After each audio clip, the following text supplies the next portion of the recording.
On a freezing night, What is the it, Navy boy? SEAL saw his What do you hear loyal out dog there? suddenly run into the dark, barking at something no one else could hear.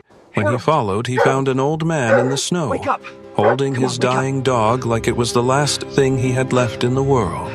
You There have was to no trust time, me. no perfect We solution, need to get out of only the open. a choice between saving everything or I don't know if staying I can when it stand. mattered most. So he stayed, even knowing he might lose something he couldn't replace. And in that quiet moment of loss, something unexpected happened. I need you to know the Two truth broken about what hearts happened. slowly began to heal. Because It's all right, sometimes boy. the greatest I'm right rescue here. isn't We're saving safe a now. life. Just breathe. It's refusing to let someone That's a face the good end dog. alone. If this story touched you, tell me where you're watching from. And please like and subscribe to help us reach 1,000 subscribers so we can share more stories like this. The wind moved differently that night. It didn't just pass through the trees of black pine. It pressed against them, dragged across the frozen ground, and slipped through the narrow gaps of Caleb Thorne's cabin, like something searching for a way inside. Caleb Thorne, 38 years old, stood near the small wood stove, one hand resting loosely against the edge of a worn table. He was a man built for movement, not stillness. About 6 feet tall, lean and tightly held together, every line of his body shaped by discipline rather than display. His face was clean-shaven, exposing a square jaw and sharp cheekbones that caught the firelight in hard angles. His dark brown hair was cut short in a military style, slightly longer than regulation, as if he had allowed himself just enough freedom to remember he was no longer enlisted.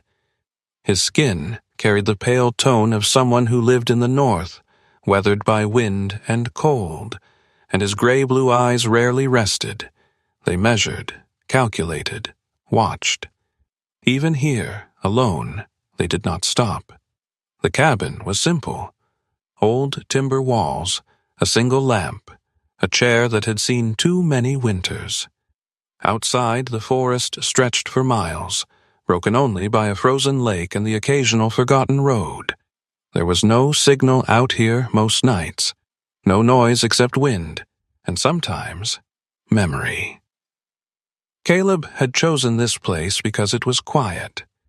He hadn't expected the quiet to speak back. Behind him, near the door, a shape shifted. Vargo.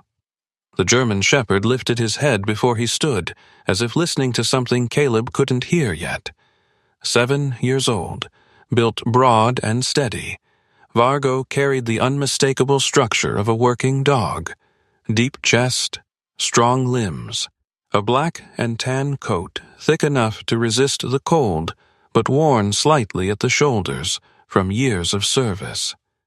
A faint scar traced along his left side, nearly hidden beneath fur. His ears stood upright, alert, and his amber-brown eyes were fixed, not on Caleb, but somewhere beyond the cabin walls. Vargo didn't bark at nothing. He had been trained not to. Caleb turned slightly, watching him. "What is it, buddy?" Vargo didn't respond. Not the way a pet would. He didn't wag his tail or shift uncertainly. He stood still, every muscle aligned, head angled toward the forest. Then, slowly, he stepped closer to the door. The wind pressed harder against the cabin, and then it came. A single bark. Short, sharp, controlled. Not alarm, not aggression. Recognition. Caleb froze. For a moment, the fire cracked behind him, and the sound seemed too loud. The air inside the cabin felt thinner, as if something had just been pulled out of it. He had heard that bark before. Not often. Only once. Years ago, on a mission he never spoke about. A call that meant someone out there wasn't just in trouble. They were running out of time. Caleb's jaw tightened. His hand moved automatically, reaching for the old military watch strapped around his wrist. The glass was scratched, the metal dulled by use, but it still worked, still counted time. Time he had once misjudged. Behind him, Vargo barked again, this time louder. Then he moved. Not a sprint, a decision.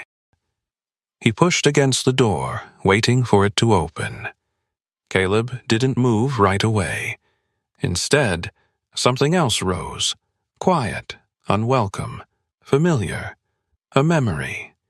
A man lying in the dirt, older than the rest of them.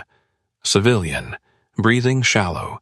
Caleb standing there, calculating distance, risk, timing, and choosing wrong. They had arrived too late. The man had died before the evac came. Caleb had told himself it wasn't his fault. But fault didn't change outcome, and outcome was what stayed. The wind rattled the cabin again. Vargo let out a low, impatient sound. Not fear, urgency. Caleb exhaled slowly. "Yeah," he muttered, more to himself than the dog. "I hear it." He reached for his coat. The fabric was worn, olive gray, soft from years of use. He pulled it over his shoulders, fingers moving quickly, practiced. Boots next, gloves. By the time he opened the door, the cold hit him like a physical force. Sharp, immediate, alive. Snow crunched beneath his boots as he stepped outside. The night was darker than usual. The sky clouded thick, swallowing what little light might have guided him. Vargo didn't wait. He moved ahead, fast but not reckless, pausing just long enough to ensure Caleb followed. Then he disappeared between the trees. Caleb followed. Each step sank into the snow, resistance building with every movement. The cold cut through the layers of his clothing, biting at exposed skin, turning breath into visible clouds that lingered in the air before vanishing. The forest ahead was a shifting mass of shadow and pale white. And somewhere inside it, something had called Vargo. Caleb didn't question that anymore. What he questioned was something else. Why now? He hadn't taken a job in days, no calls, no reason to be out. Nothing had changed, except Vargo slowed, then stopped. He turned just briefly, eyes locking with Caleb's. "A check. Are you coming?" Caleb nodded once, more instinct than thought. "Keep going." Vargo moved again. They pushed deeper into the forest. The wind grew louder, weaving between branches, carrying with it something faint, so faint Caleb almost dismissed it. A sound, not the wind, not an animal, something thinner. He stopped. "Vargo!" The dog froze instantly. Caleb tilted his head, listening harder. There it was again. A broken noise, weak, dragged by the wind, a human sound, too far to make out clearly, too real to ignore. His pulse shifted, not faster, sharper. This was no longer a possibility. This was confirmation. And then, Vargo did something unexpected. He didn't run toward the sound. He circled, a wide arc, nose low, moving across the snow in a pattern that didn't match urgency, but precision. Caleb frowned. "What are you doing?" Vargo continued, ignoring the question. Then he stopped again, pawing lightly at the ground. Caleb stepped closer. There, barely visible beneath the drifting snow, a footprint, old, fading, but human, leading deeper into the forest. Caleb's chest tightened. This hadn't just happened. Whoever was out there had been out there long enough for the snow to start erasing them. He looked at Vargo. The dog wasn't reacting like this was new. He was tracking. That meant Vargo had picked up the scent before the sound, before Caleb had even stepped outside, which meant the signal had been there earlier, waiting. Caleb felt something shift inside him, a quiet, cold realization. This isn't the first time you heard it, is it? Vargo didn't answer, but he didn't need to. He turned again, moving forward with renewed certainty. Caleb followed, this time faster. Because now the question wasn't whether someone needed help. It was how long they had been waiting, and whether Caleb had already made the same mistake twice. The trees began to thin ahead. The wind opened up, stronger now, sweeping across a clearing where the snow lay uneven, disturbed. Vargo slowed, then stopped completely. His body lowered slightly, ears forward, eyes fixed on something ahead. Caleb stepped up beside him and saw it. At the base of a large pine, partially shielded from the worst of the wind, a shape slumped against the trunk. A man, old, still, and in his arms, another shape, smaller, not moving. Caleb didn't speak.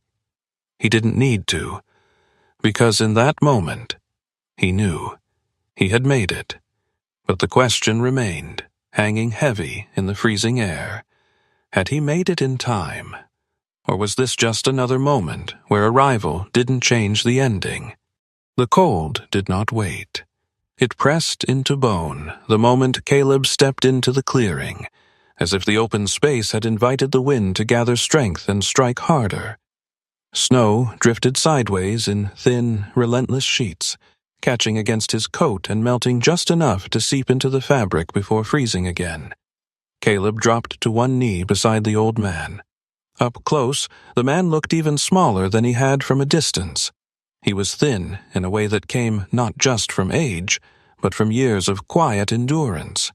His back curved slightly forward, shoulders pulled inward, as though protecting something fragile that had long since been lost.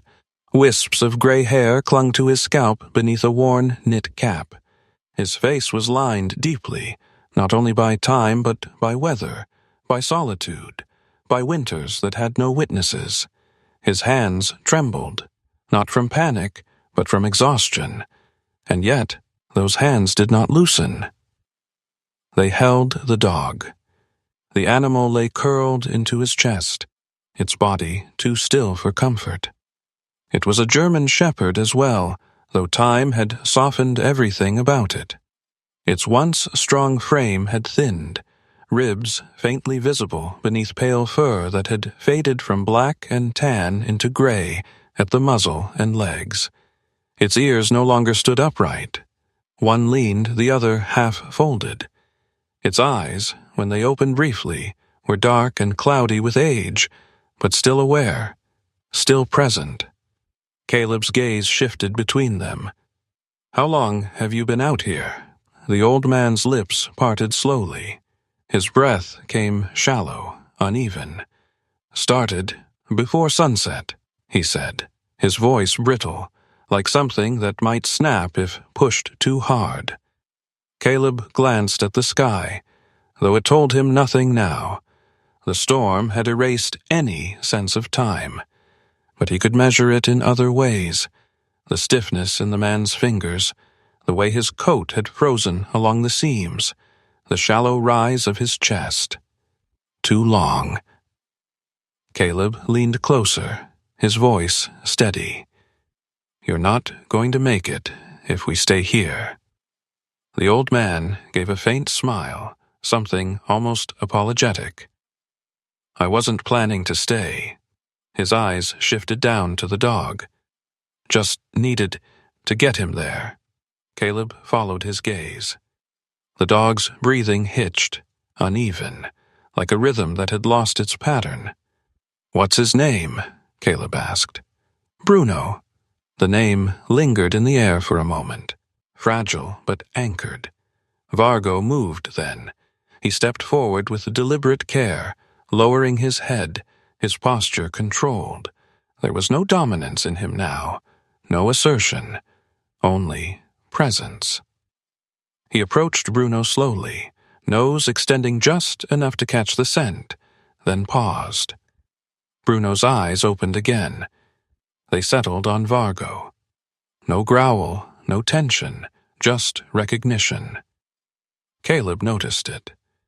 There was something in that look that did not belong entirely to instinct. Something quieter. Something that felt older. He pushed the thought aside. Not now. "Listen to me," Caleb said, shifting his focus back to the man. "We're moving. My place is about 2 kilometers from here." The old man's grip tightened faintly around Bruno. "He won't last that long." Caleb didn't answer immediately, because he knew. He had seen bodies in worse condition, and better, and still lost them. This wasn't about certainty. It was about what remained possible. Caleb slid one arm behind the man's back, testing his weight. Light. Too light. The kind of light that came when a body had already started letting go. "Can you stand?" The man tried. His legs trembled beneath him, then gave slightly, but Caleb caught him before he fell. The movement was instinctive, precise. Years of training guiding muscle before thought. "I've got you." The old man nodded once, but his eyes never left Bruno. Vargo stepped closer, pressing his body near the dog, as if instinctively offering warmth. Caleb noticed that too. Everything in this moment felt like it was balancing on something fragile. He made the decision quickly. Caleb shifted the old man onto his back, securing his weight, adjusting his stance to compensate for the uneven ground. "Hold on." The man's arms wrapped loosely, but his hands still cradled Bruno, refusing to separate.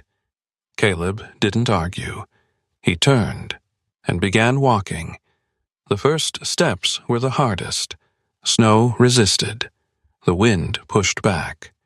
The added weight forced every movement to be deliberate, measured. Behind him, Vargo moved close, never straying more than a step away.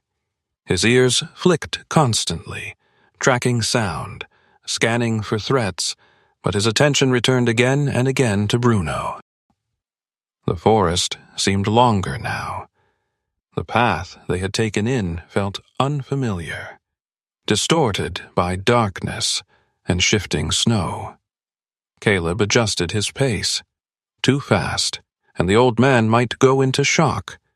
Too slow, and Bruno would not last. There was no balance that solved both. Only compromise. Only risk. The old man spoke again, softer this time. "He used to run ahead of me," he murmured. "Every morning. Same trail." Caleb said nothing. He'd stop, turn around, wait for me. A pause. Never liked being too far. The words drifted into the wind. Caleb's jaw tightened.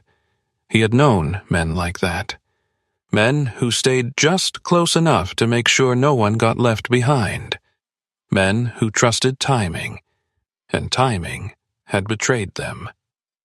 A sudden gust hit from the left, stronger than before. Caleb shifted his stance, boots digging deeper into the snow to keep balance. Bruno's breathing faltered again. A thin, broken sound slipped from his throat. Vargo reacted instantly, moving closer, pressing his side against the older dog even as they moved. Caleb felt it then. Not physically. Something else. A tightening in his chest.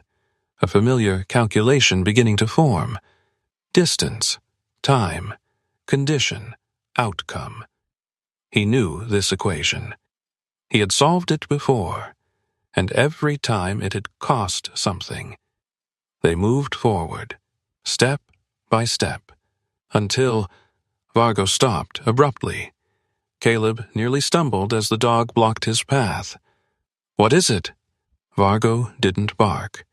He turned his head sharply to the right, eyes fixed into the deeper line of trees. For a moment, everything seemed to pause, even the wind. Caleb followed his gaze. There was nothing, just darkness, snow, trees. But Vargo didn't move. He stood there, rigid, listening to something Caleb couldn't hear. Then, slowly, Vargo let out a low sound. Not warning, not fear, recognition. Caleb's pulse shifted again. "Stay focused," he muttered, more to himself than the dog. But something in that moment lingered, because it felt like they were not alone out there. Vargo broke the stillness first. He turned back, returning to Caleb's side as if whatever he had sensed had already passed, or chosen not to reveal itself. Caleb didn't question it. He couldn't afford to. They kept moving. The trees began to thin again. Faintly, through the storm, a dim shape emerged ahead. The outline of Caleb's cabin. Close. Closer than it had felt. But still not close enough. Behind him, the old man's breathing grew shallower. In his arms, Bruno barely moved. Caleb pushed forward, every step heavier than the last. And in his mind, the same question circled, louder now than the wind. Not whether he would reach the cabin, but whether reaching it would change anything at all. The forest did not care how tired they were. It did not soften the wind, nor ease the slope beneath Caleb's boots. The cold pressed harder now, biting through the layers he wore, slipping past seams and into muscle, into bone. Snow gathered against his legs with each step, dragging at him, forcing him to lift higher, push harder. The old man's weight on his back shifted unevenly, not heavy. That was the problem. He was too light. Caleb adjusted his grip, one arm hooked beneath the man's legs, the other steadying him across the back. Years ago, he had carried men twice this size across terrain far worse than this. But those men had been conscious. They had fought to stay alive. This man was fading quietly. Behind him, Vargo moved in rhythm with Caleb's pace, his breathing controlled, steady. Every few steps, the German shepherd turned his head, checking Bruno, who remained cradled in the old man's arms. The older dog's body no longer resisted the motion. It sagged slightly, head resting against the man's chest, mouth parted just enough to let thin breaths escape. The sound of those breaths was the only thing that told Caleb there was still time. He didn't know how much. He only knew it was running out. "Stay with me," Caleb said over his shoulder, his voice low but firm. The old man didn't answer right away. Then, faintly, "I'm still here." His voice was softer now, like something being pulled away by the wind. Caleb pushed forward. The path back felt longer than before. The clearing had disappeared behind them, swallowed again by trees that all looked the same in the dark. Snow shifted underfoot, sometimes holding, sometimes collapsing, forcing Caleb to adjust his balance constantly. A misstep here wouldn't just slow them down. It could end it. Bruno let out a weak sound. Not quite a whine. More like a breath that had lost its strength. Vargo reacted instantly, closing the distance, pressing his side against the older dog as they moved. The gesture was instinctive, precise. Not panic, support. Caleb noticed everything. He always did. And what he saw now told him something he didn't want to admit. Bruno wasn't going to make it all the way back. Not at this pace. Not in this cold. Caleb's jaw tightened. He could move faster. He knew how. Shorten the steps, lean forward, push through the resistance, ignore the burn in the legs, the tightening in the lungs. He could cut the time. But if he did, the old man's body might not hold. Shock would come quickly in this temperature. The cold would turn from enemy to executioner in minutes. Caleb slowed slightly instead, just enough to stabilize the weight. Behind him, the old man spoke again, barely above a whisper. "He used to hate the cold," he said. Caleb didn't respond. He'd run ahead of me, find the warm spots, sunlight, patches of dry ground. Always knew where they were. A faint pause. Smarter than I ever was. The words drifted into the wind, half carried away before they could settle. Caleb focused on his footing, one step, then another. But the man's words didn't leave, because they sounded like something else. Not memory, regret. The wind shifted direction suddenly, cutting across them from the right. Caleb leaned into it, boots digging deeper, shoulders bracing. The old man's grip tightened slightly around Bruno. "If he doesn't make it," he murmured, "don't let him be alone." Caleb stopped. Not fully, just enough for the movement to break. The sentence landed harder than the wind, because it wasn't about the dog. Caleb knew that. It never was. He looked down briefly, catching a glimpse of Bruno's face. The dog's eyes were half open, unfocused, but there was something there, something still holding on. Caleb exhaled slowly. "I won't," he said. The answer came easier than he expected, because it wasn't a promise to the old man. It was a correction to something older. They moved again.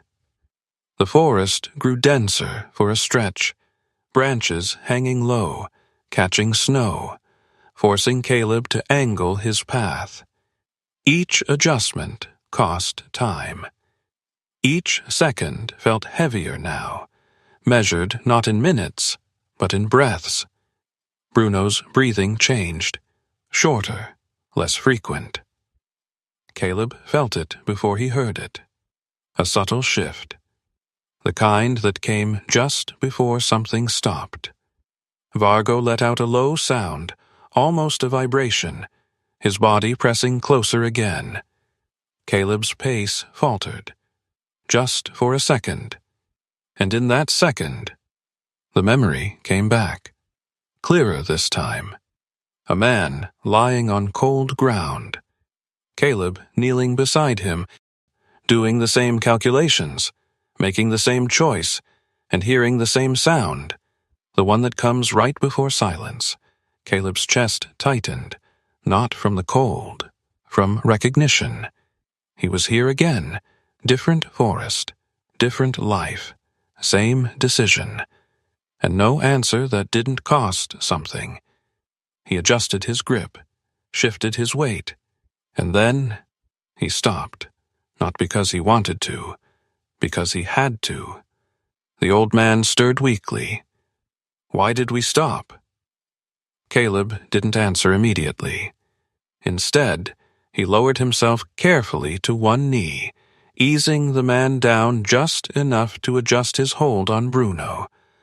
The dog's body was colder now, not frozen, but losing warmth, losing resistance. Vargo moved closer, almost pressing himself over Bruno, trying to transfer what heat he had left. Caleb watched it, then looked at the forest ahead. Still distance to cover, still time to lose. And then, Vargo did something that broke the moment. He didn't press closer. He didn't whine. He stepped back, slowly, and sat, directly in front of Bruno, still, watching him. Not like a partner, not like a protector, like something else, something quieter, something that didn't belong to training. Caleb frowned. Vargo. The dog didn't respond. His eyes stayed locked on Bruno, and for a moment, everything seemed to slow. The wind softened. The forest went quiet. Even Caleb's breathing felt distant. Bruno's chest rose once, then fell, and in that stillness, Caleb felt it. Not saw, not heard, felt. A shift, as if something had passed between them. Not physical, not something he could explain. Just an ending. Vargo lowered his head, not in submission, not in fear, but in acknowledgement. Caleb's throat tightened. He didn't speak. He didn't move right away, because some part of him understood. Whatever had just happened, it couldn't be undone by moving faster. The old man's hand trembled slightly against Bruno's side. He's still here, right? Caleb looked down. Bruno's body was still, too still. But the cold made everything harder to read. He hesitated, not because he didn't know, because he did, and saying it would make it real. Caleb placed his hand gently against the dog's side, waited. 1 second, 2, nothing. The wind returned, louder now, as if filling the space left behind. Caleb closed his eyes briefly, then opened them. He's quiet, he said finally. It wasn't the truth, not fully, but it was the only version of it the moment could hold. The old man didn't respond. His head lowered slowly, resting against Bruno's fur. No tears. Not yet. Just stillness. Caleb stayed there for a moment longer, then shifted again. Carefully, deliberately. He lifted the man back onto his shoulders. This time, Bruno came with them, because leaving him behind was not an option. Not this time. Caleb stood, adjusted his stance, and began walking again. The cabin was closer now. He could feel it, not see it, but know it, and yet the weight on his back had changed. Not heavier, just different, because now he wasn't trying to save everything. He was trying to make sure nothing was left alone in the end. The cabin did not look like much from the outside, just a low structure of weathered timber and a narrow porch buried under snow, its single window glowing faintly against the storm. But to Caleb, in that moment, it was not a building. It was a boundary between what could still be held and what had already slipped away. He reached the door with breath burning in his lungs, shoulders tight beneath the weight he carried. His hand found the handle, fingers stiff from the cold, and forced it open. The wind rushed in behind him, loud and immediate, but the moment he stepped inside, the sound dulled. Not silence, but something close enough to feel like it.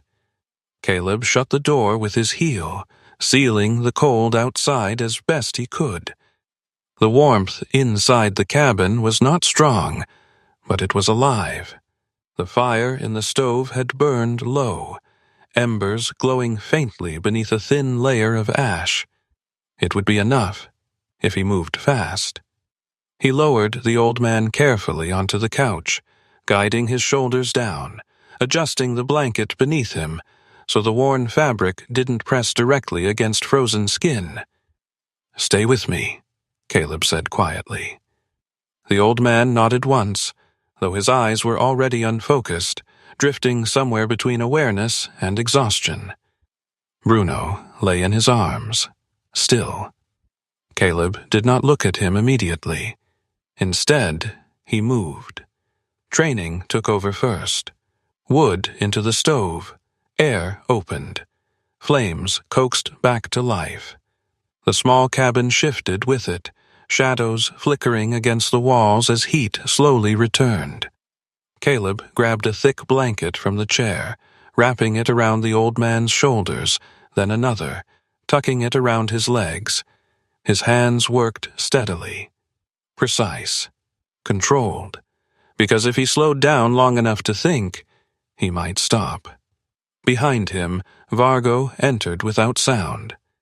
The German shepherd shook the snow from his coat in a single, sharp motion, then moved directly toward the couch. His steps were quieter now, slower, as if the urgency that had driven him through the forest had shifted into something else. He approached Bruno, lowered himself beside him, and pressed his body close. Caleb saw it from the corner of his eye, did not comment. There was nothing to say. The old man stirred. Is he warm now? Caleb turned. For a moment, he hesitated. Not because he didn't know the answer, because he didn't know which answer the man needed. He's here, Caleb said finally. The old man's lips trembled slightly, forming something that might have been a smile. That's enough, he whispered. Caleb looked away. The fire crackled softly now, the sound filling the small space, wrapping around them like something trying to hold the room together. He knelt beside the couch, one hand resting briefly against the old man's wrist. Weak pulse. But there, alive. That had to be enough. It had to be. Minutes passed, or maybe longer. Time inside the cabin did not move the same way it had outside.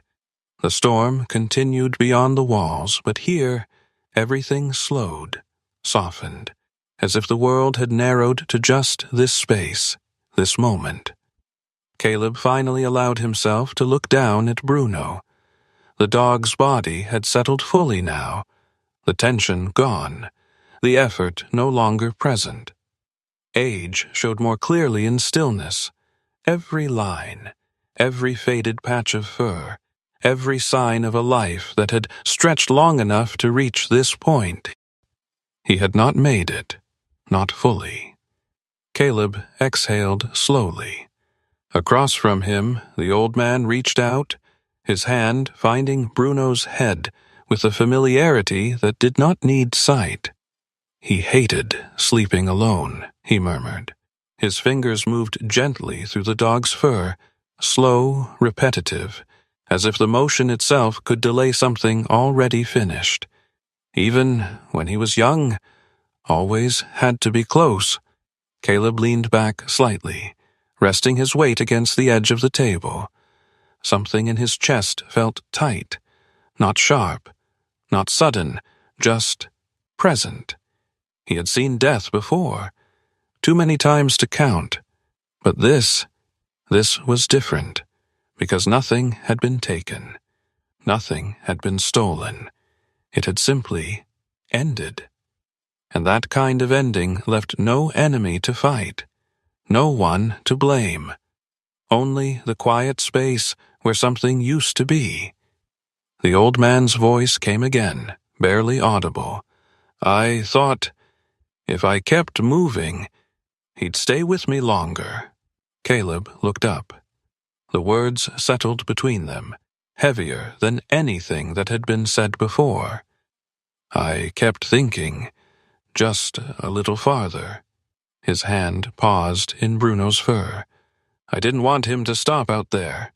Caleb swallowed. Neither had he. But wanting had never been enough. The fire shifted, a log collapsing inward, sending a brief flare of light across the room. Vargo moved slightly, adjusting his position. Then, he did something Caleb hadn't seen him do before. He stood, slowly, stepped away from Bruno, and walked toward the door. Not rushed, not uncertain, just deliberate. Caleb frowned. Vargo. The dog didn't respond. He stopped a few feet from the door, head tilted slightly, listening. Not to the storm, something else. Caleb pushed himself up, moving closer. "What is it?" Vargo's ears flicked once. Then he turned his head, not toward the forest, not toward the window, but toward the back corner of the cabin. A place where nothing moved, where nothing had been. Caleb followed his gaze. There was nothing there, just shadow, wood, stillness, and yet Vargo remained fixed on it, unblinking. For a moment the air in the cabin changed. Not colder, not warmer, just different. The old man spoke again, his voice weaker now. "He used to sit like that, when my wife was still here." Caleb turned. The old man's eyes were closed, but his face had shifted, softened by something that didn't belong to the present. He'd watch the doorway, like he was waiting for her to come back in. A pause. Even after she was gone. Caleb looked back at Vargo. The dog finally moved, but not toward the door.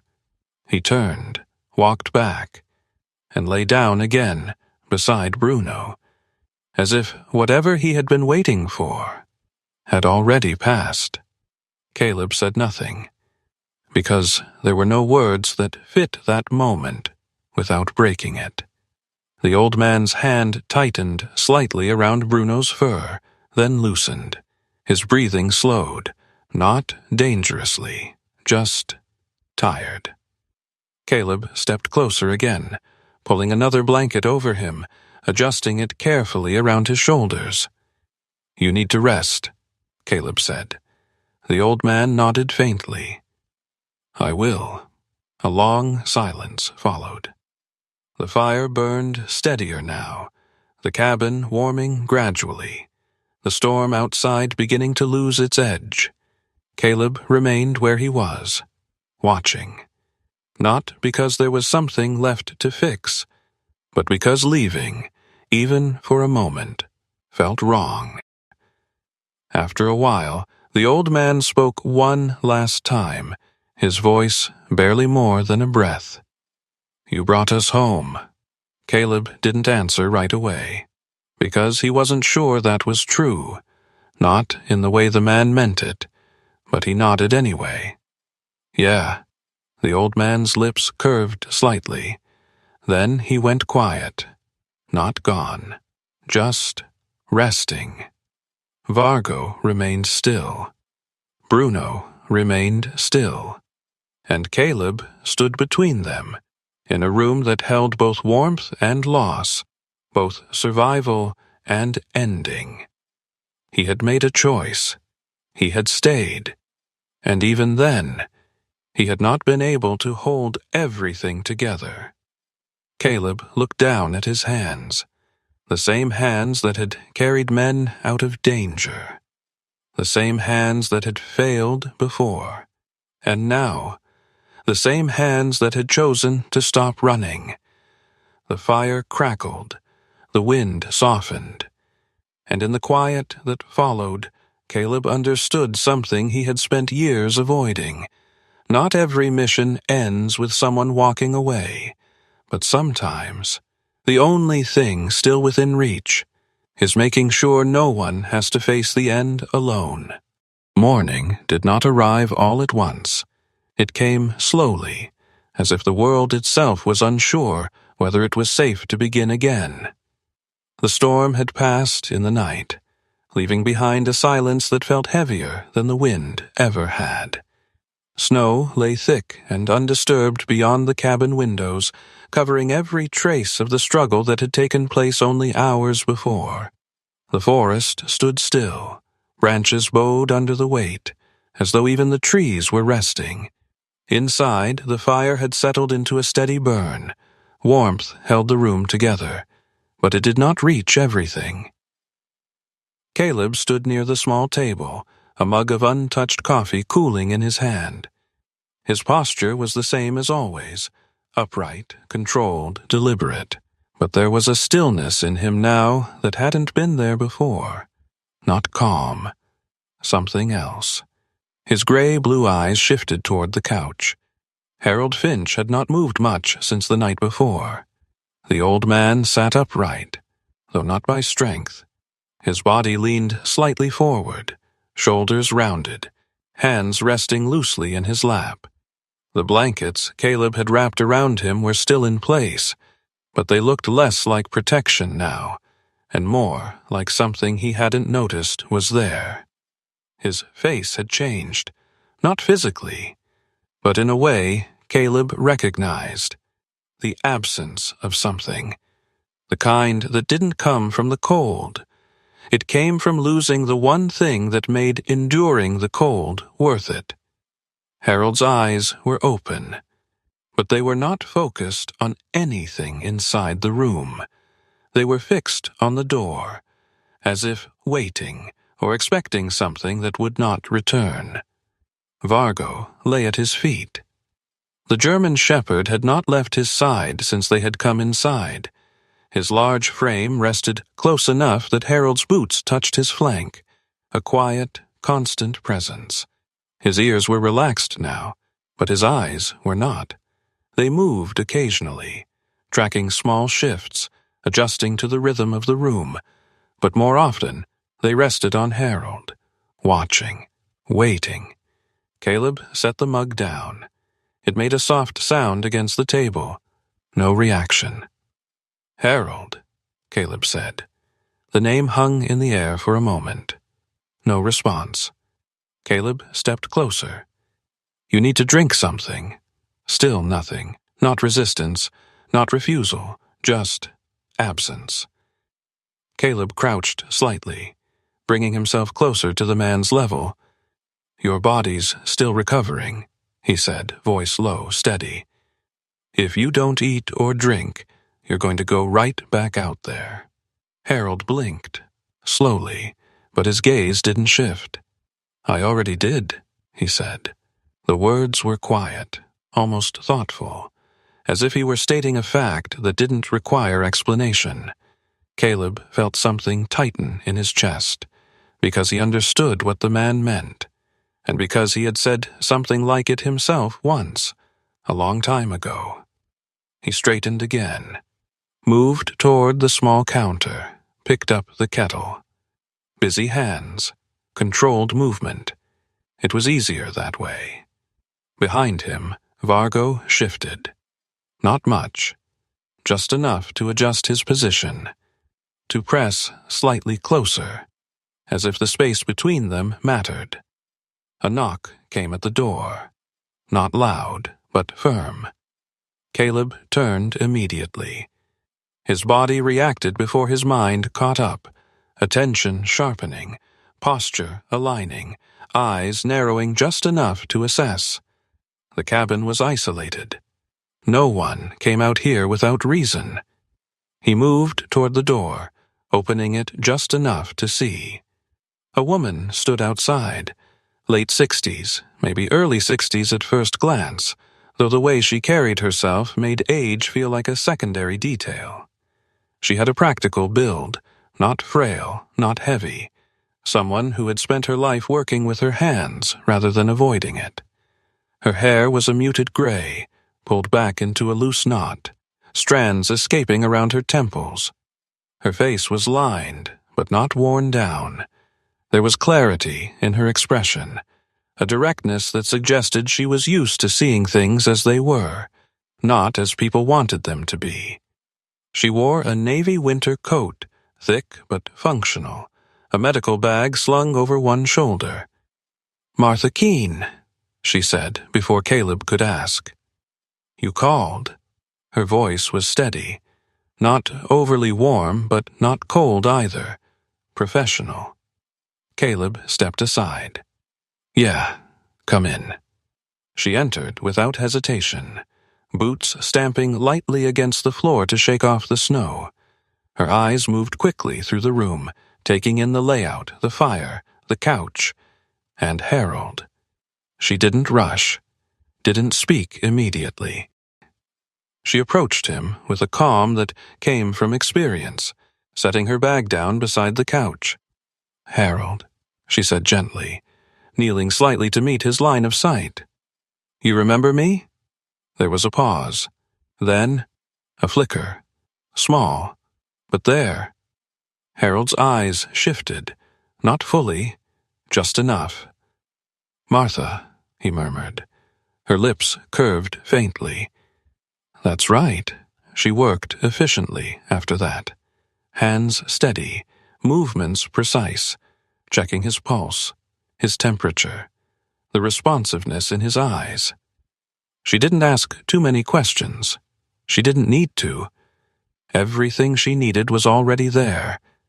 After a few minutes, she stood and turned to Caleb, motioning him slightly toward the side. They stepped just far enough away for their voices to lower. "He'll recover physically," she said. Caleb nodded once. "I figured." Martha studied him for a moment. "You've seen this before." It wasn't a question. Caleb didn't answer. He didn't need to.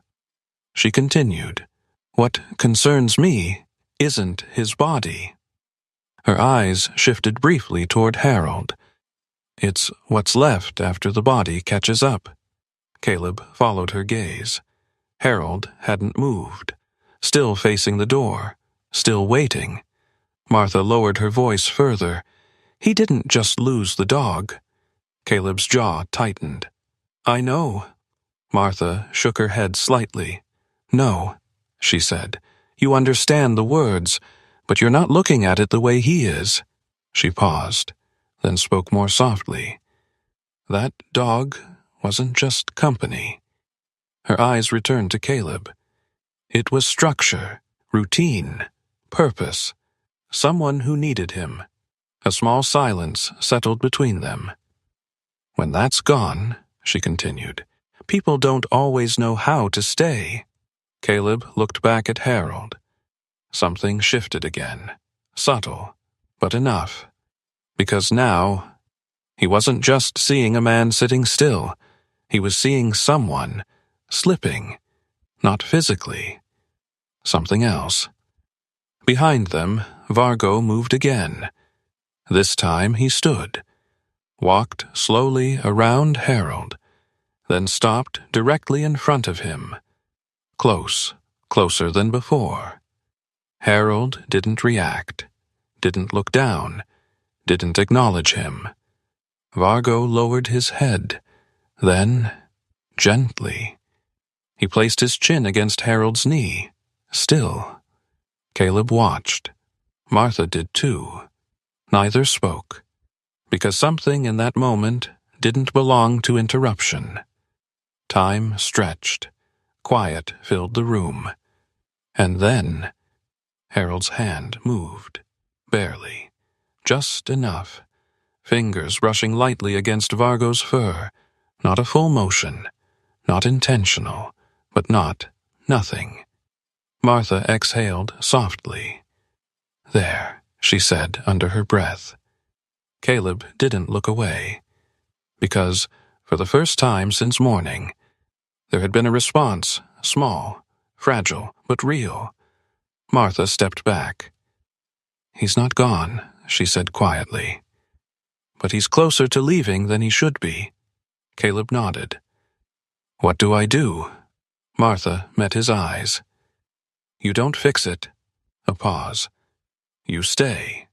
Caleb held her gaze for a second longer, then nodded once. That, at least, he understood.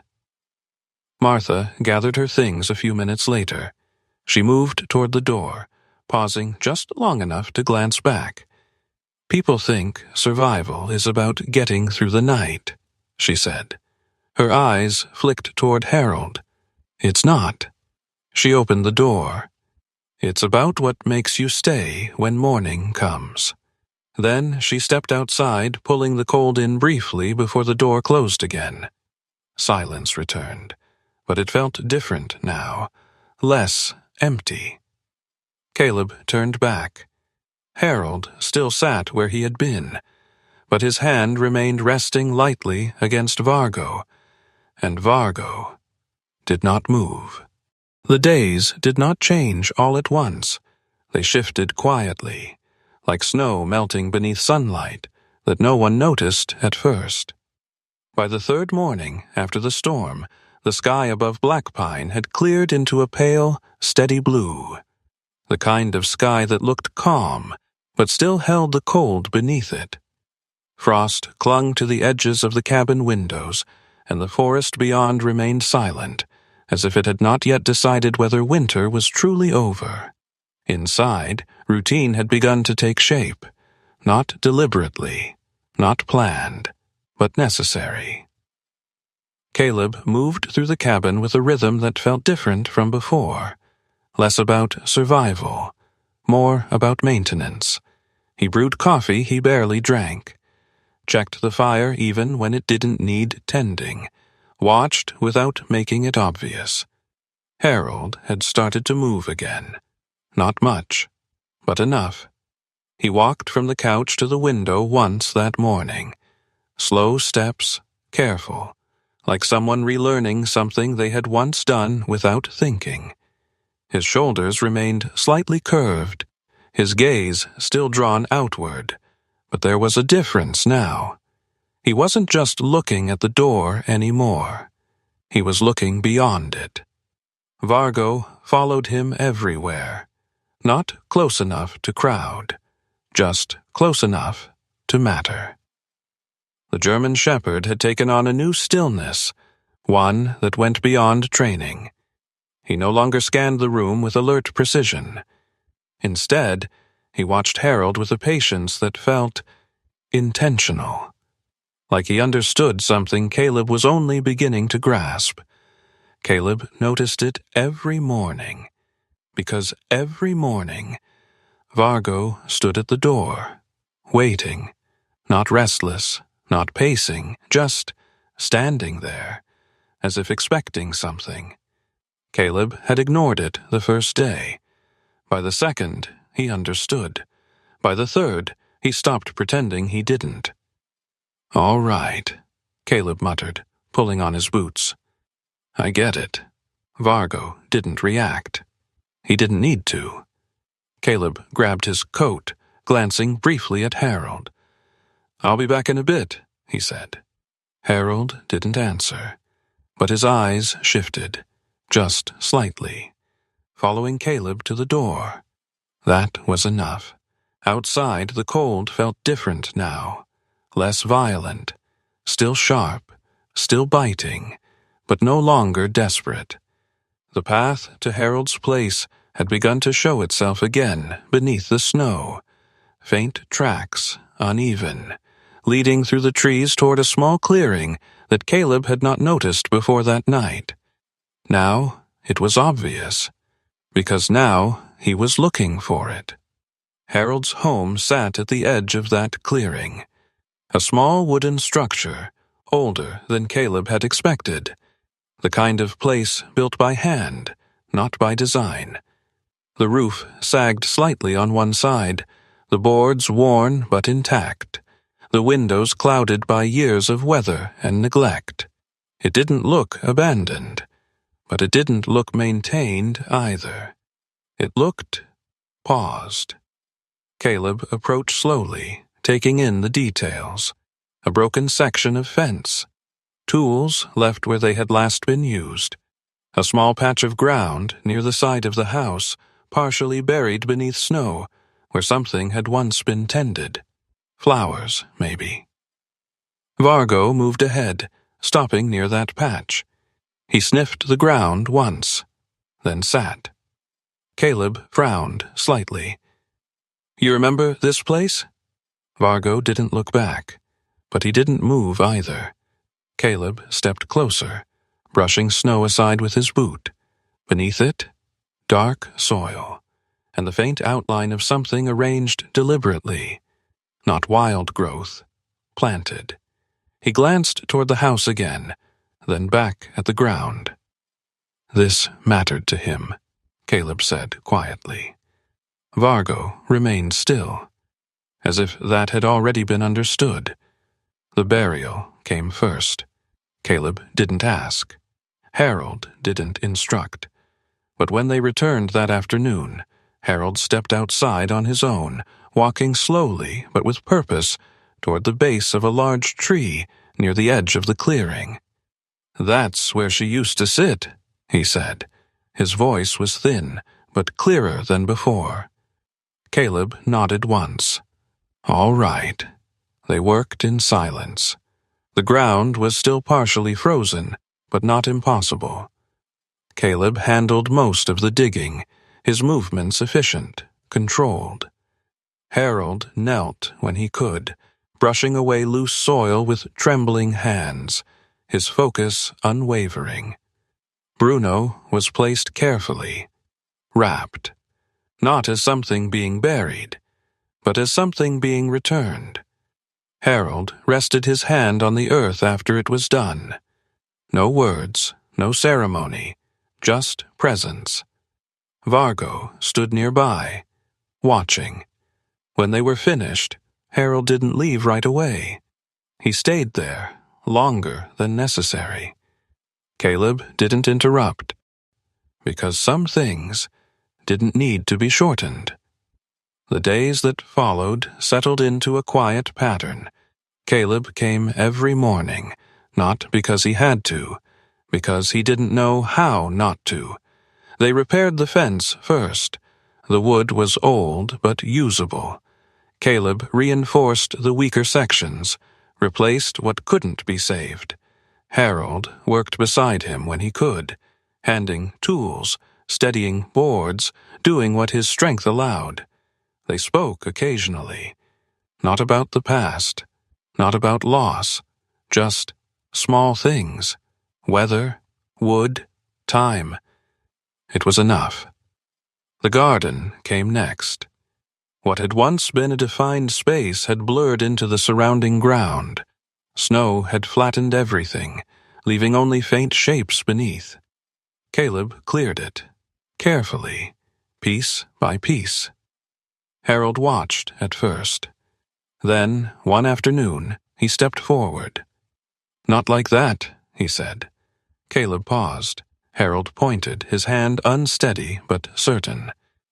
"She used to space them closer." Caleb adjusted, did it again. This time, Harold nodded. "Yeah," he murmured. "That's right." It wasn't much, but it was something. A correction. A memory that still had shape. And that meant something was still there. Weeks passed, not many, but enough for the rhythm to feel real. Then, one morning, Caleb didn't come. Work had pulled him into town unexpectedly. A broken truck, a repair that took longer than planned, a delay that stretched into hours. He told himself it was fine, that missing one day wouldn't matter, that Harold was stable, that the routine could hold without him. He finished late, drove back through the fading light, the forest growing darker with each mile, and somewhere along the way, something tightened in his chest. Not panic, recognition. The same feeling he had ignored once before. Caleb pressed harder on the gas. By the time he reached the clearing, the sun had already dipped below the trees. The light was thin, cold, and what he saw made him stop. Harold sat outside, in the open, on the same patch of ground near the tree, no coat, no gloves, just sitting there, still, facing nothing in particular.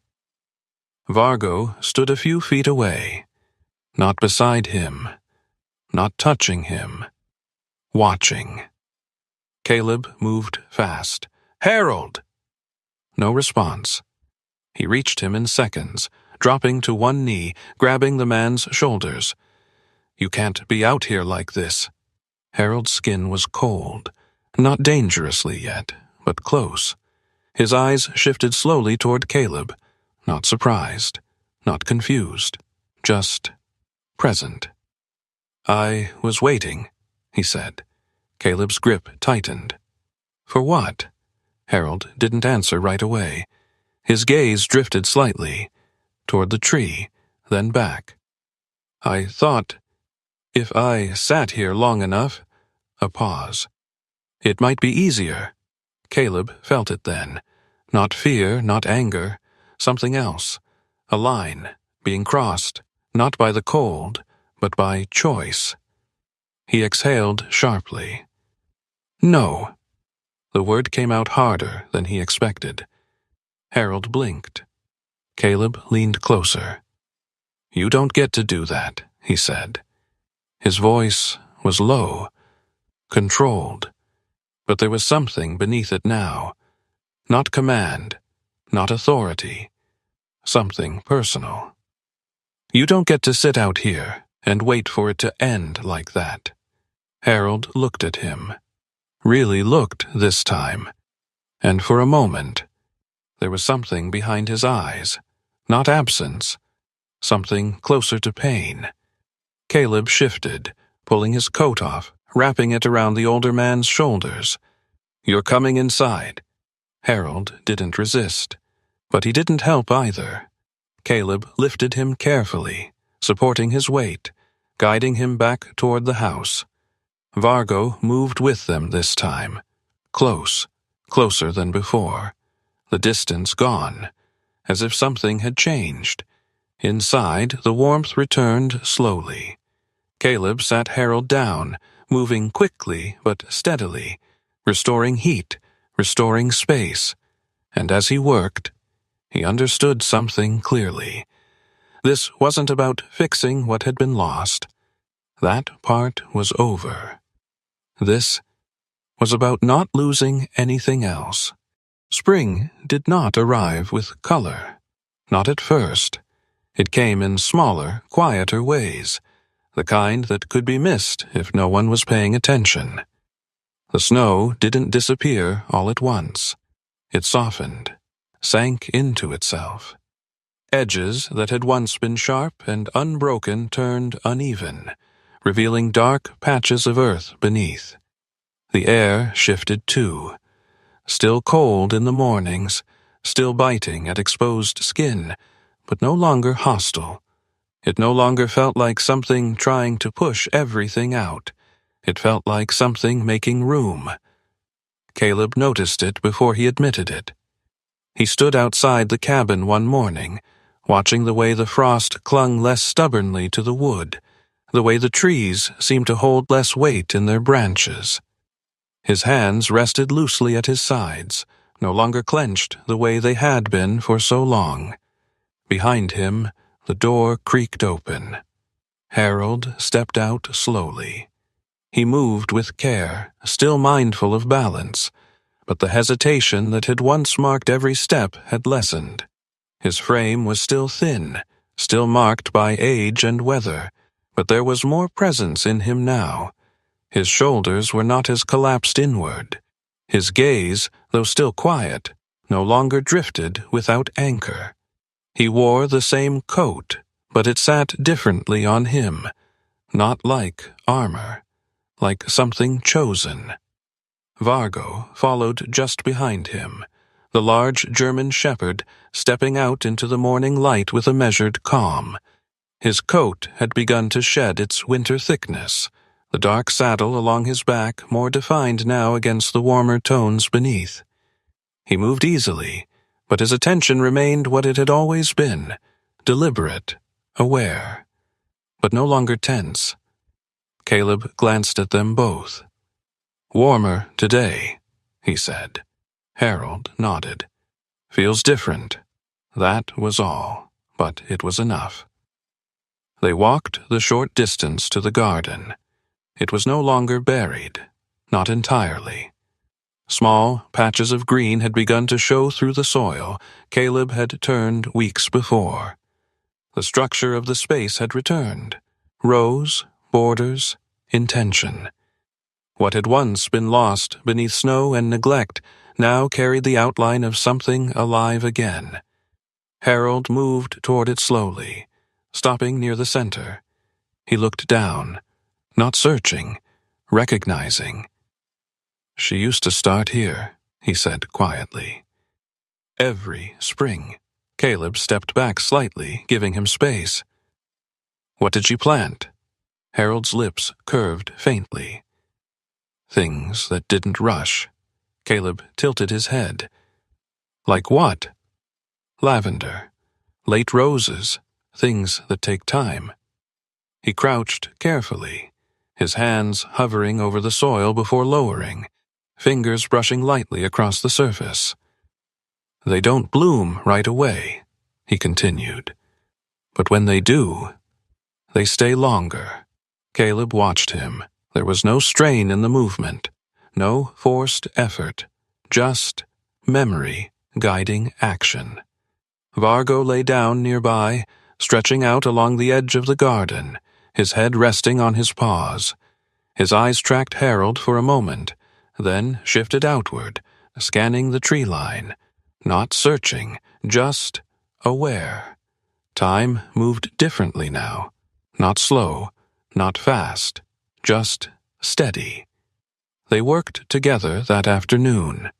Not in silence, but not in conversation either. Words came when they needed to. Nothing was forced.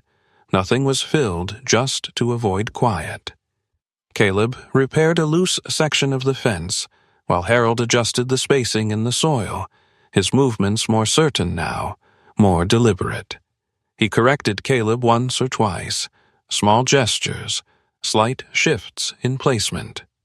Each correction mattered, because each one meant something had been remembered correctly.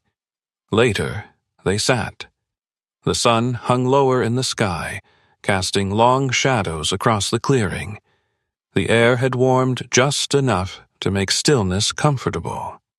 Vargo lay at Harold's feet again, as he had every afternoon since the storm. Not because he had to, because he chose to. Caleb remained a few steps away, not distant, but not close enough to interrupt the quiet between them. That had become his place, a presence, not a force.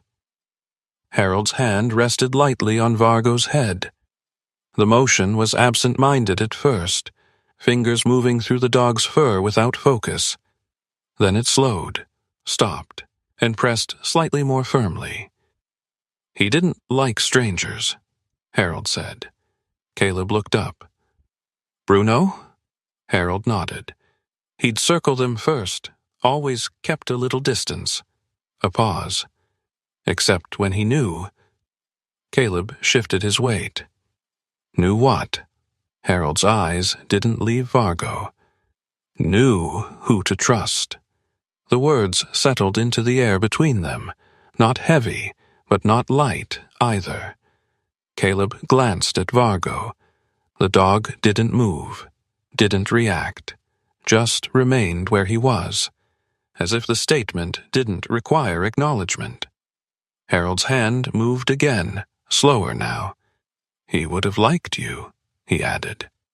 Caleb didn't respond right away, because something about that sentence felt like it reached further than it should have, further than this moment, further than this place. He didn't know me, Caleb said finally. Harold smiled faintly. That never mattered to him. A breeze passed through the clearing, gentler than the wind had ever been before. Caleb exhaled slowly. There was something in his chest that had been tight for a long time, something that had shaped how he stood, how he moved, how he spoke. And now it felt different, not gone, but quieter. Harold's hand shifted again, resting fully now against Vargo's head. He didn't just bring you to me, he said. Caleb looked at him. What do you mean? Harold turned slightly, meeting his eyes fully for the first time that day. There was no emptiness there now, no drifting, just clarity. He brought you back to something. Caleb held the gaze, didn't look away. Yeah? Harold nodded. Something you stopped going back to. The words landed clean. No accusation, no weight, just truth. Caleb felt it. Not as a blow, as recognition. He glanced down at his hands, still steady, still capable, but no longer held in the same tension they had carried before. "I didn't come out here to find anything," Caleb said. Harold's smile remained. "That's usually when people do." A long silence followed. Not empty, not uncomfortable, just complete. Vargo shifted slightly, adjusting his position, then settled again. His breathing slow, even, calm. The kind of calm that didn't come from exhaustion, but from completion. Caleb watched him, really watched him. The way he had in the field. The way he had when every movement mattered. And for the first time, he didn't see a partner waiting for the next command. He saw something else, something that had already done what it was meant to do. The sun dipped lower. Light softened across the clearing. Harold leaned back slightly in his chair, his hand still resting against Vargo. "Thank you," he said. Caleb looked at him. "For what?" Harold's eyes shifted briefly toward the garden, then back. "For not leaving." Caleb didn't answer immediately, because the truth was, he had, before, more than once, but not this time. "Yeah," he said quietly. "I figured I'd stay a while." Harold nodded. "That's all it takes." Another silence. But this one felt different. Not like something waiting to be filled, like something that had already found its shape. Caleb looked out across the clearing. The snow was nearly gone now, the ground uneven but visible. The forest no longer felt like it was holding something back. It just was. He took a slow breath, and for the first time in years, he didn't hear the past in it. No echoes, no unfinished moments. Just air, just now. Beside him, Vargo remained still, not watching the trees, not scanning the distance, just resting, as if there was nothing left to track, nothing left to find. And Caleb understood then. Not every rescue ends with someone walking away. Sometimes it ends with someone staying, and sometimes that is the only victory that matters. Sometimes the greatest rescue is not about saving a life, but about making sure a life is not left alone in its final or weakest moments. Caleb could not change the ending for Bruno. He could not turn back time, and he could not win against what had already been written by age and nature. But what he did was something just as powerful. He stayed. He carried. He chose not to walk away when it would have been easier to do so. And in doing that, he saved something else. He saved a man from disappearing into silence. He saved a heart from breaking alone. In our lives, we often pray for miracles that look big, loud, and undeniable. We ask God to remove pain, to change outcomes, to rewrite endings. But sometimes, God answers in a quieter way. Sometimes the miracle is not that the storm stops. It is that someone shows up and stands with us inside it. Vargo did not speak. He did not explain. But somehow, he knew where to go, who needed help, and when it mattered most. And maybe that is how God works in our lives too. Not always through signs we can explain, but through moments, instincts, and connections that guide us exactly where we are needed. You may not be a soldier. You may not face life or death situations in the forest. But every day, you are given the same choice Caleb was given. To ignore or to go, to walk away or to stay. to let someone carry their pain alone, or to sit beside them in it. There are people around you right now who may not need you to fix everything. They may not need you to have the right words. They just need you to be there. And that, sometimes, is the greatest act of love. If this story touched your heart, take a moment today to reach out to someone who might be feeling alone. A message, a call, a simple presence can mean more than you think. Please share this story so it can reach someone who needs it. Leave a comment and tell us where you are watching from and what part of this story stayed with you. And if you believe in stories that remind us to care, to stay, and to love even when it is hard, subscribe to the channel to support more stories like this. May God bless you, protect your loved ones, and bring light into your life, even in the coldest seasons.